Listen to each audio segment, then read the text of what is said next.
Hello, hello. It is 9 p.m. here in Melbourne, Australia. 9 p.m. on Wednesday, 7th of April. And today I'll be recording a late night rapid game. Another 15 plus 10 game. Let's see how we go.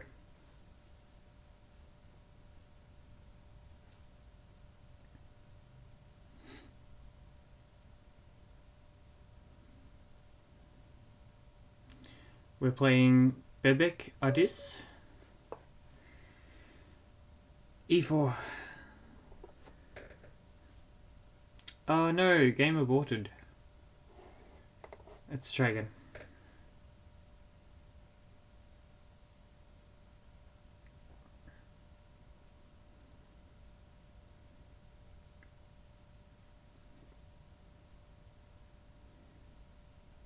Soylent Green 3000. Good luck. Okay, d4 this time. Play knight f6. e3. So that's on the passive side. Opponent will probably go for c4 at some point.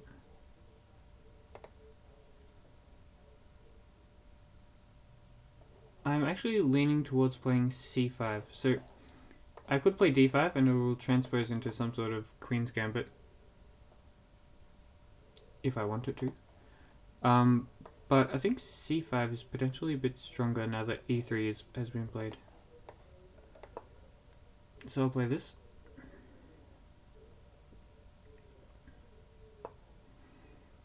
Okay. The opponent develops the dark square bishop here. Not entirely sure what that move does, to be honest. Maybe the idea is to make queen here with bishop here. That would make some sense. However, what does he do if I play knight here?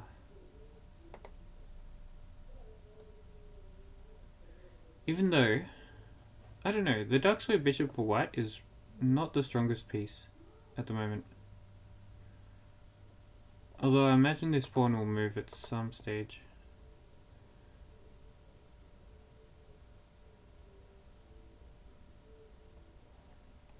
Let's just go for the bishop pair. Why not?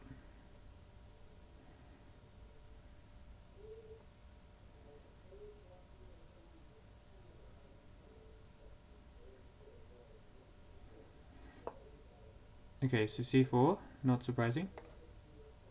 Let's take the bishop.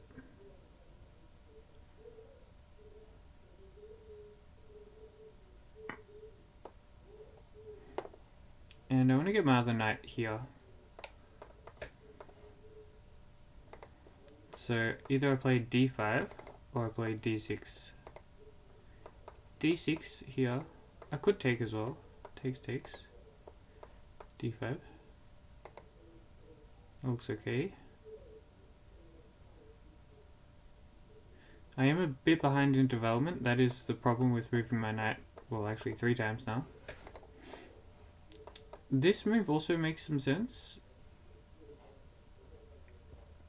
Trying to get my dark square bishop out so I can castle.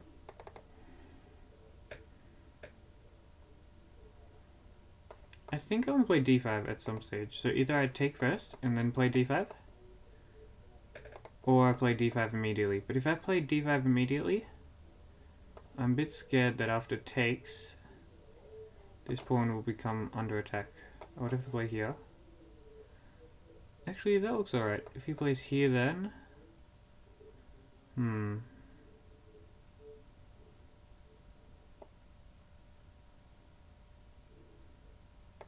Yeah, I'm not sure if that works. So let's take first.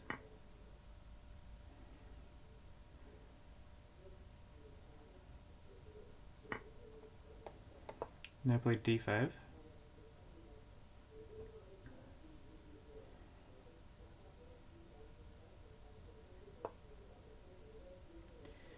Okay, I think I'm glad to see this move. First move that comes to mind is e5. Trying to attack this pawn, mini pawn chain here. And the idea is if d takes e5, then I can capture this pawn with my bishop.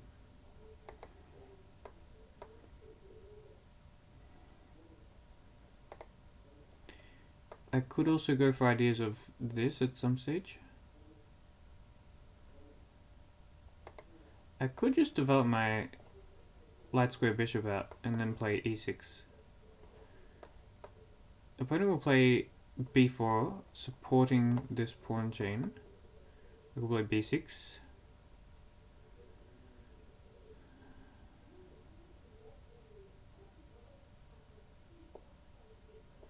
If ever bishop check, I always have knight. Oops, sorry, knight here. Although I do have to be a bit careful in the lines where I've already played b6. If I'm playing b6, then I might want to get my bishop out somewhere here. In which case it would make sense to play either e6 or e5 immediately.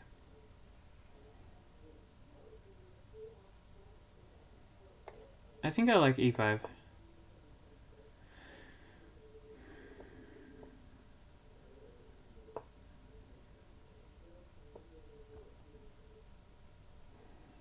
Okay, so if I take and he takes, then I can just take this pawn for free. Which means after takes, he plays queen takes. I move my knight out here. He can play bishop here. Then I have this move, forcing knight here.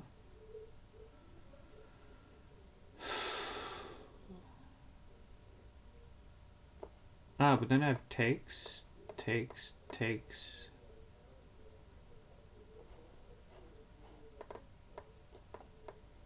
Takes. Here, here. And that does not work for me. Can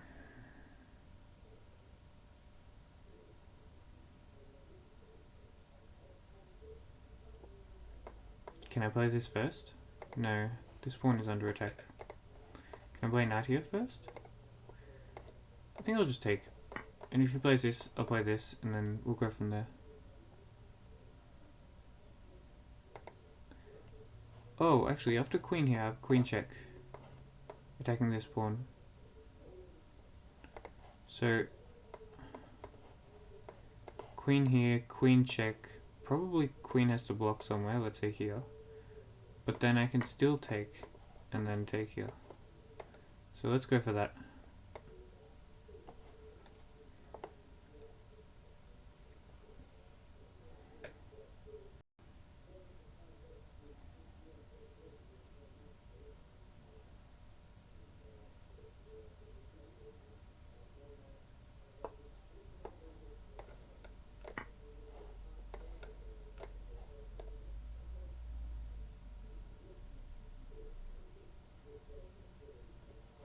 My opponent just might just castle here, trying to get the rook to the e file as quickly as possible to attack my king. My king is a little bit exposed, but I only am 2 moves away from castling, whereas it still takes white 1. Okay, so he just takes. That's fine by me. Knight there, interesting. Looking for knight here, probably. Then I have bishop check. I think I'm just going to castle. That move is very unthreatening.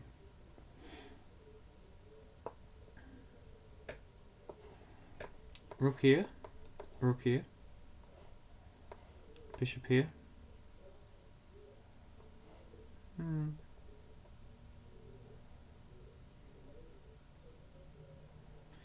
I guess the question is, where do I want my pieces now?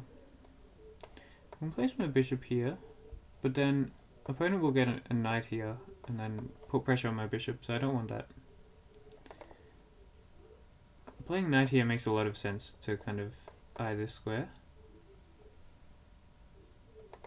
This pawn is definitely a target. I want to try and make it a strength. Bishop here also puts pressure on the pieces.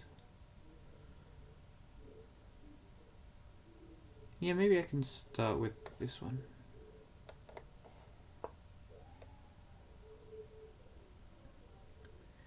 Just trying to tie white up a little bit.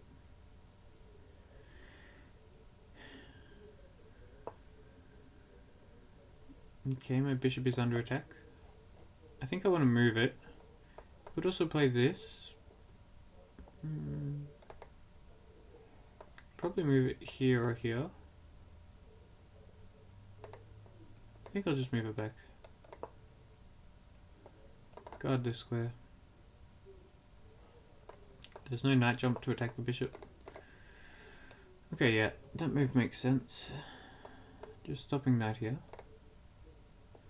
Now if I play bishop here, I'm on this knight, and if the knight moves, then I can take here. However, after bishop here, there is knight here attacking my bishop. So I would have to answer that threat first. I'm thinking just to play this to kick the bishop back, and just to see where they want to go. Maybe they'll just play bishop here. The other thing I could do is just play knight here, and then bishop takes, bishop takes. If knight here, pawn push, I can play bishop here. Then my pieces get a little bit uncomfortable. For example, knight here. So I don't like this. At least not now. Maybe I can start with pawn push, and if bishop here, I can move my bishop back, play b5, and then finally get my knight out somewhere. Let's go for that. I hope it's not too slow. Could also be bishop here, but then the same. Although bishop here, knight here, and then bishop here threatens pawn push, and then the bishop is trapped. Which means after all of that, the knight would have to move here. Then I've got pawn push still, bishop moves back, let's say here.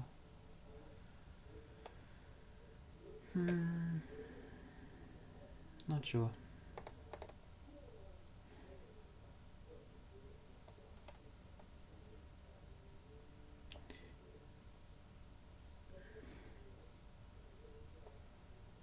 After bishop here, knight here, I could play bishop back. But then, not sure what I've accomplished. Bishop here, I'm a bit scared of rook here. Don't really want to allow that. Okay, the other thing I could do is just play bishop here. Yeah, maybe that's best.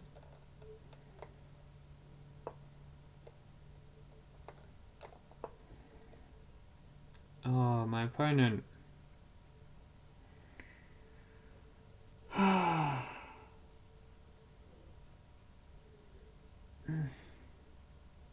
This frustrates me.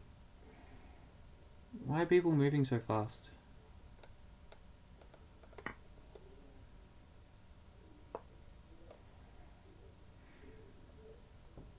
Okay, so we're up a free piece now.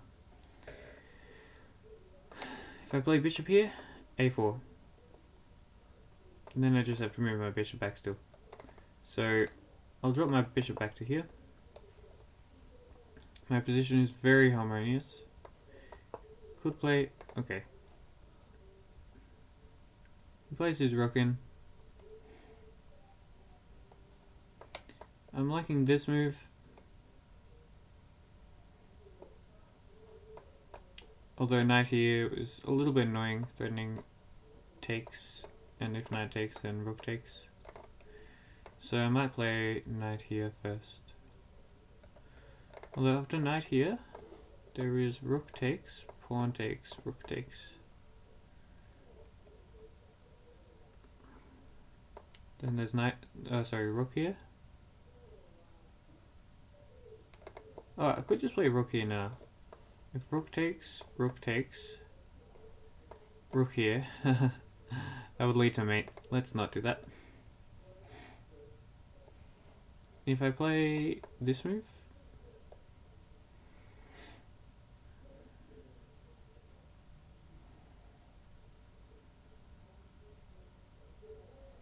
okay, you know what? I'm just gonna play this. I don't like the rook being on my 7th rank. And this way, I'm guarding these 3 squares with my bishops, which forces the rook to go back somewhere. And next move I can play knight here, h6.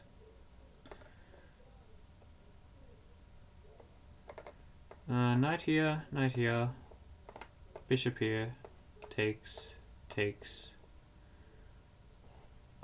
check, king over, takes. Yeah, I could do that. It's 2 pieces for a rook.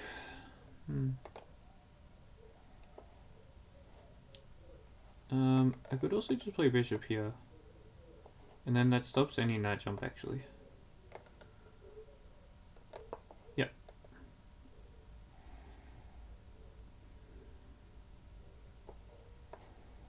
And next finally knight here. And then the rooks will be connected at least and protecting each other. Maybe I'll play g6.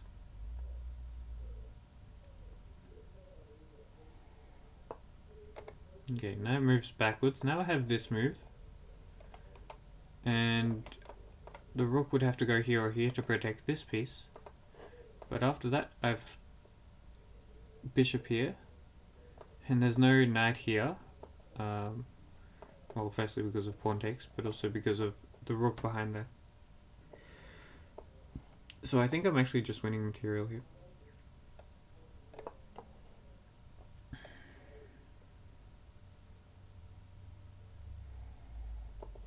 Too many pieces in a line.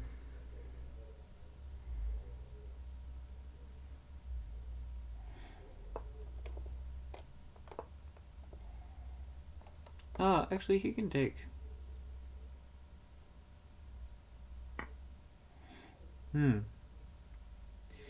Well, that was poorly calculated on my part. But at least I can get a trade in.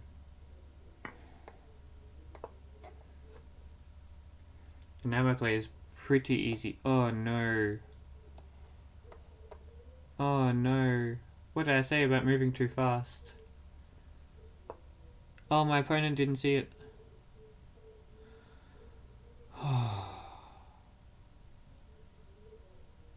Oh, I feel like such a fool. Okay, I'm gonna play... Oh, sorry. I'm gonna play knight here to protect this pawn and attack the rook.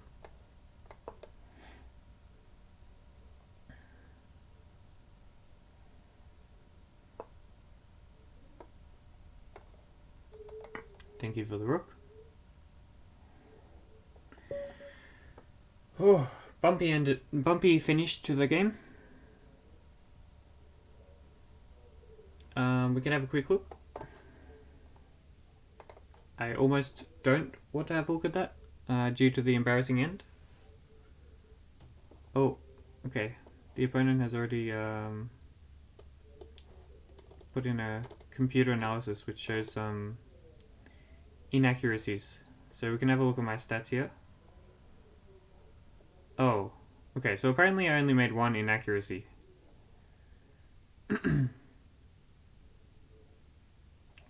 1 inaccuracy, 0 mistakes, and 0 blunders. That's a bit surprising. I thought I blundered at the end. With...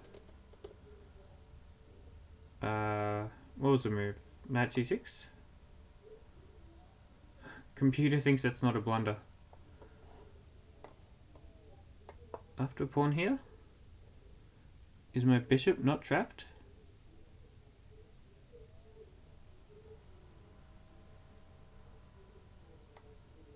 This is surprising.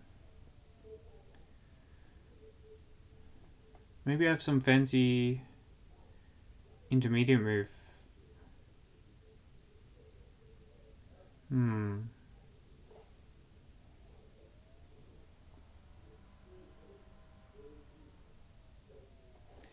Or maybe computer is just saying that after takes, my position is just...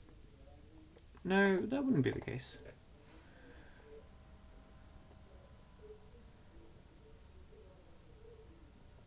I have no idea why this is not a blunder.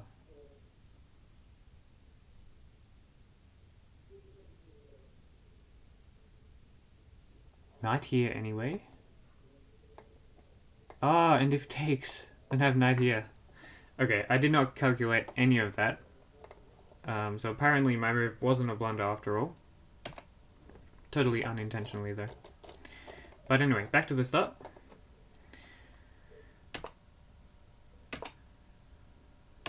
So I played c5, an unconventional move and an inaccuracy according to the computer.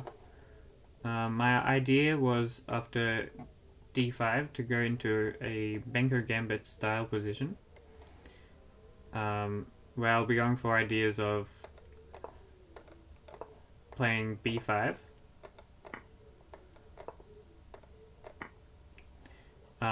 basically forcing white to do a series of captures on this side of the board, while enabling me to get fast development.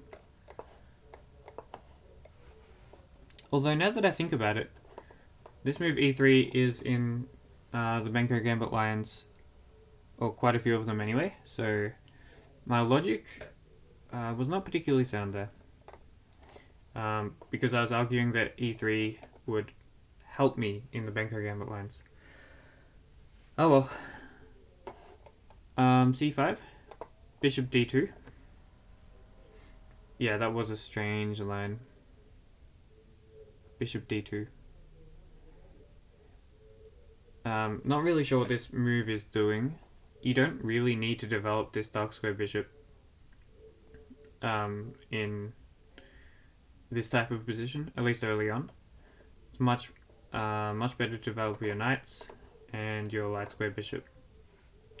And then later on, once the pawn structure has been clarified a little bit, then you can get your dark square bishop out.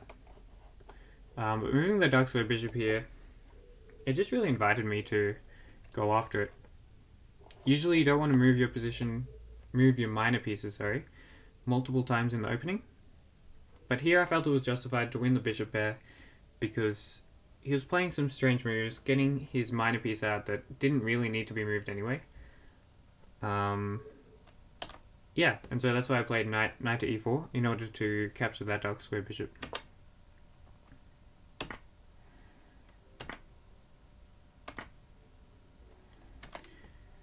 Here I was calculating the line of d5 takes, e6, noticing here that there are two pieces on this pawn, whereas I only have one defender, so white is threatening to take this pawn now.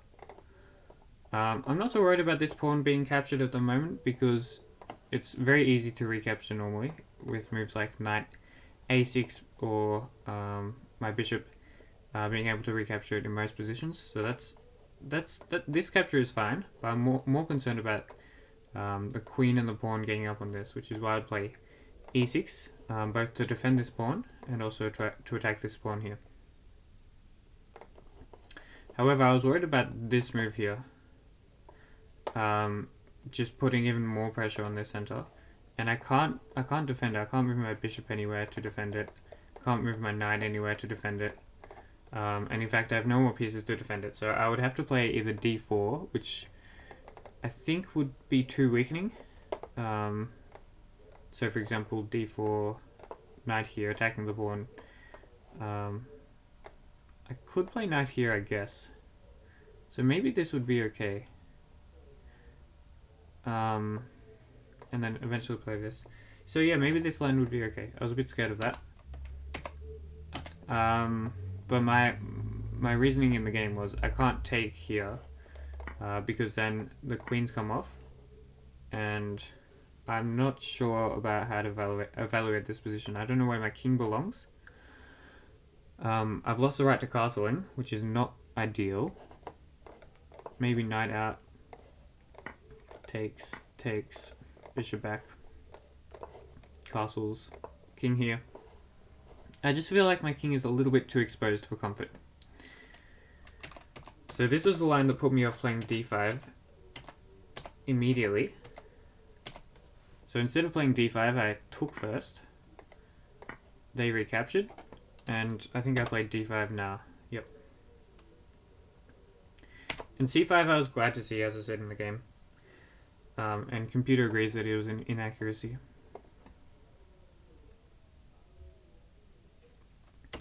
So I played e5, attacking the base of the structure. Knight f3, another inaccuracy by my opponent.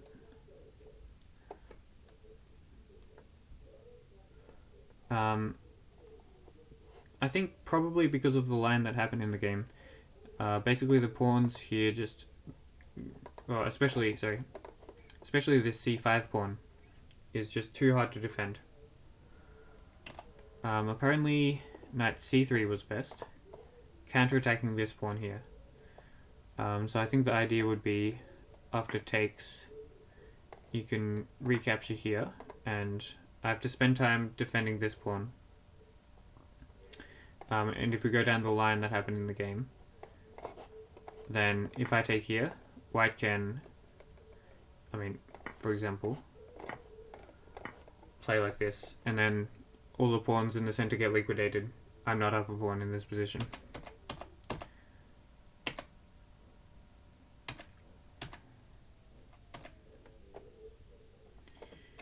But instead of knight c3, the opponent played knight f3, trying to attack this pawn here, but I just traded it off, and then played this idea of queen e7, and winning the pawn in the center.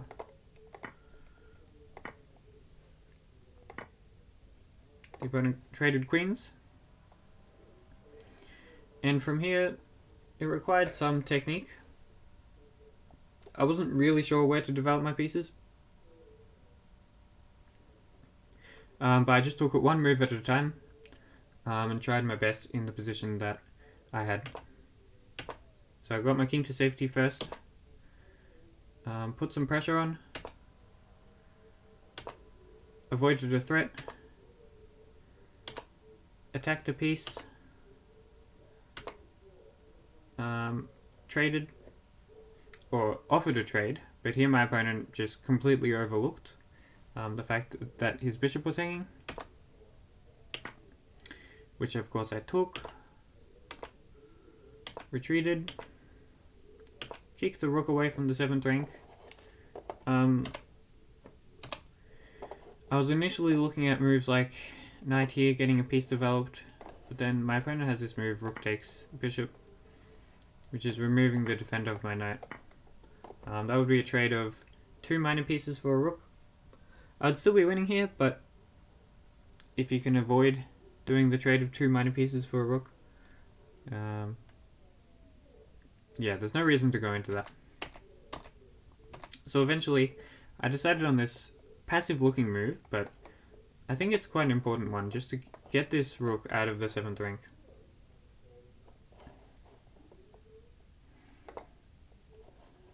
The rook retreated. I moved my bishop here to keep the knight out of these squares.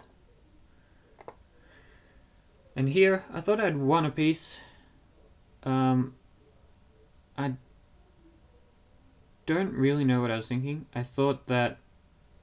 Oh, okay, I know what I calculated. I calculated if rook here, then bishop here, and then the rook would have to move somewhere, not defending the knight, and then I could take the knight.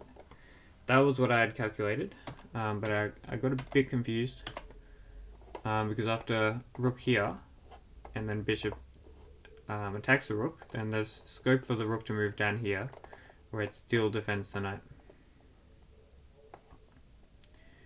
The opponent took the pawn. I traded. And now my position is just very easy to play. Now I can get my knight out. Barring the tactical idea of after a4, knight here, takes, and then forking the 2 rooks. I thought I'd blundered here actually, but opponent didn't go down that line. I played rook d7. Now I played this idea of knight a5, attacking the rook. I think my opponent might have overlooked that. Then after taking the rook, white resigned. So Soylent Green 3000, thank you very much for the game. Maybe I'll get the opportunity to play you again someday. And to all my viewers, thank you very much. Thanks for all the support. And yeah, I hope you enjoyed this video, and I'll see you around. Thanks. Bye.